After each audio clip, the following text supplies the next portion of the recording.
Greetings and welcome back, Flood students. It's good to see you. It is Thursday morning, and if you are anything like me right now with this quarantine, you are feeling just hazy, kind of weird.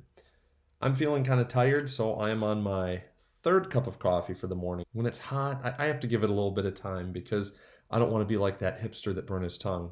You heard about him, right? He drank his coffee before it was cool. Hipsters do stuff before. If this was a regularly scheduled spring break, I have a feeling that sometime between Saturday and Sunday, you'd be thinking, I don't want my break to be over. I don't want spring break to be over yet. I want more time with friends. I want more time to hang out, more time to not have to work and do homework, right? I'm sure you felt that in the past. I know I have. But have you ever felt sad because something you really liked or loved was coming to an end? Maybe it was a book series. For me, it's The Hobbit. It's Bilbo's adventures from his home in the Shire all the way to the Lonely Mountain and Smaug the dragon, and then the great battle, and then everybody goes their separate ways. And it's like a, 300-400 page book, but I find that every time I either watch the cartoon movie or I read the book, like there's a sadness in me. Like I want more to the story. I want more.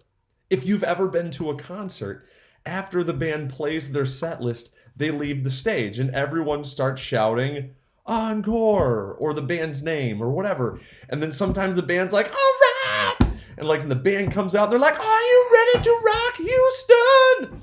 And everyone's like, no, we want to go home. We're tired. No, that's not what happens, right? Everybody freaks out because they're like, the band is back, right? And they play 2 or 3 more songs and then everyone goes home. Because even after an amazing concert, you want more. Maybe it's time with your family. Maybe it's time with a friend, or maybe it's you're going away for a couple days for a special vacation up north. You're going up to the cabin, you're going to hang out on the lake, you're going to go swimming, and everyone's getting ready to pack up and go home, and you want more. And you're sad because this thing that you've wanted or this thing that you've loved, it's coming to an end. Sometimes I feel that way at Chick-fil-A. Like I've finished my second chicken sandwich and the waffle fries are almost gone, right? That's real. That's something that everyone experiences. That desire for more, I think somehow is at the root of our fear of death. I know we don't talk about death a lot. I know it's not comfortable. And maybe if you have sat and thought about it or you've experienced a death in the family or within your group of friends, it's not pleasant to think about. And it's scary. And sometimes we just stop thinking about it because we can't make sense of it. That's normal. And I really think this pandemic, with all the changes to daily life, with the house arrest thing, with the masks, with the things we hear from the news, that really has brought that fear out on a global level. Because the idea of death is ultimately an end to all the things we enjoy. All the people, all the friends, all the activities, the movies, the fishing, you name it. And we want more. What's so great about the Easter story is that because of Jesus, death is defeated. If you look way back to Genesis chapter 1, where God creates everything, the world, the sun, the moon, the stars, the 3-toed sloths, when God makes everything, death is nowhere. Death entered the world through the disobedience of 2 people. They chose to disobey God. There were consequences for that, and that is where sin comes from. Death and the fear of death are something that the human race has dealt with since its beginning.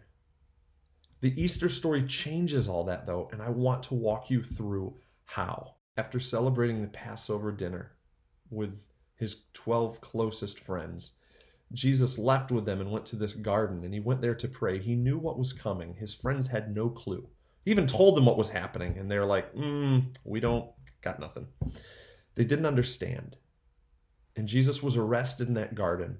And when he was arrested by these soldiers and these religious leaders, his friends freaked.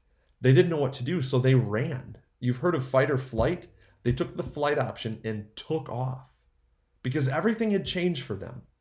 See, they followed Jesus for around 3 years. They watched him perform miracles. They heard the amazing teaching about God's heart and God's love. And those were good times. But suddenly the good times were over because Jesus was arrested. Now, they had known that God was going to send a savior, a rescuer, the Messiah. But they had very different expectations. They figured he was going to be a king like the kings of the other nations, like the Roman Caesars. But he was going to be more powerful, and he was going to be a king who raised up a stronger military army and helped Israel be strong and powerful as a nation again. That was their expectation. So when the Son of God, this miracle worker, was arrested, everything fell apart for them. And the next day, there was kind of this mockery of a trial that was given. And Jesus didn't stand a chance against the lies and against the political intrigues and the influences. And finally, Pontius Pilate chose to crucify Jesus. Crucified. That was saved for criminals, not miracle workers. And so he was punished. He was beaten. He was whipped. And finally, he was nailed to a cross. And on that cross, he gave up his life. Toward the end, he spoke the words, "It is finished," and he breathed his last. His closest friends and family, what were they to think? This isn't how it was supposed to go. They wanted more memories, more adventures, more time with this beloved teacher and friend. And he was gone. His closest followers and family members went to their homes and hid in fear. They didn't know what to do. They didn't know what was next. Everything had changed so suddenly. That was the end of Good Friday. And I think what followed was like a quiet Saturday. Still, the people waited for something to change. They waited for something to happen. They tried to figure out what to do with their lives now that everything had changed. It ended. What do they do now?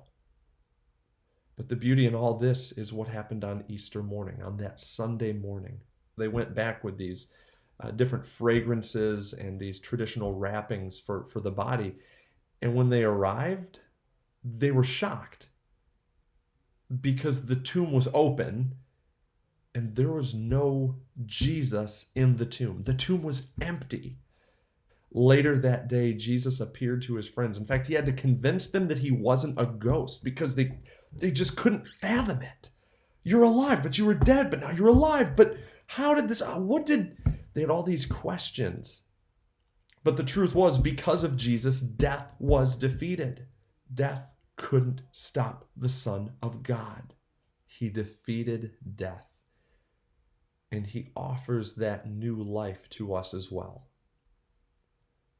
Jesus offers this new life that, yes, though the bodies we have will perish, everyone will eventually die, there's more to the story. There's more life, which is what we want, which is that hunger inside of us that wants more, right? The movie's over, but you want more to the adventure. The book's over, you're still hoping for more. The time with family's over, but you really wish there was just another day.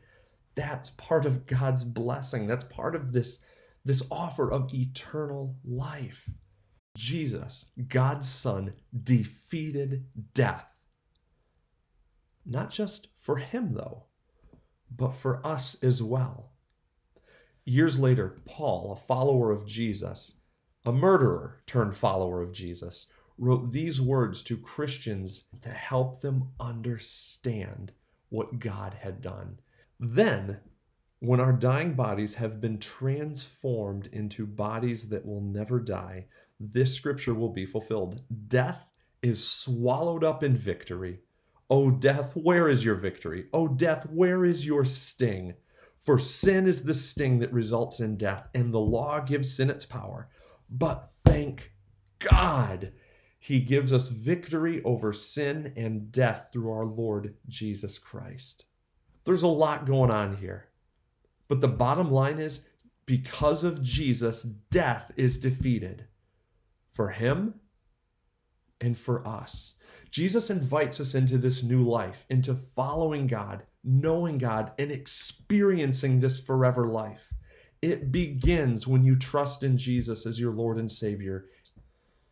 Maybe you've been afraid that when death hits, man, that's the end of everything. But that's not the story of Easter. The story of Easter is that there is life even beyond death, and God offers us this gift because of his great love for us.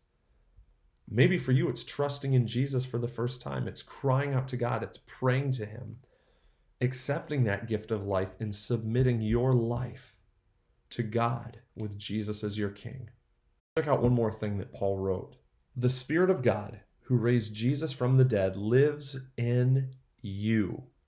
And just as God raised Christ Jesus from the dead, he will give life to your mortal bodies by this same Spirit living within you. That is God's Spirit living in you, able to take away the fear of death and give you the gift of eternal life. Maybe you've never heard this before, or maybe you have and you're trying to figure out your next step. Please reach out to us. Reach out to your small group leader. Check in with them on Facebook. Shoot them a text. We'd love to talk about this with you. And it's our prayer that your Easter celebration this year would be joyful and powerful and would give you hope, even in this time of fear, because God defeated death through Jesus for us. Happy Easter.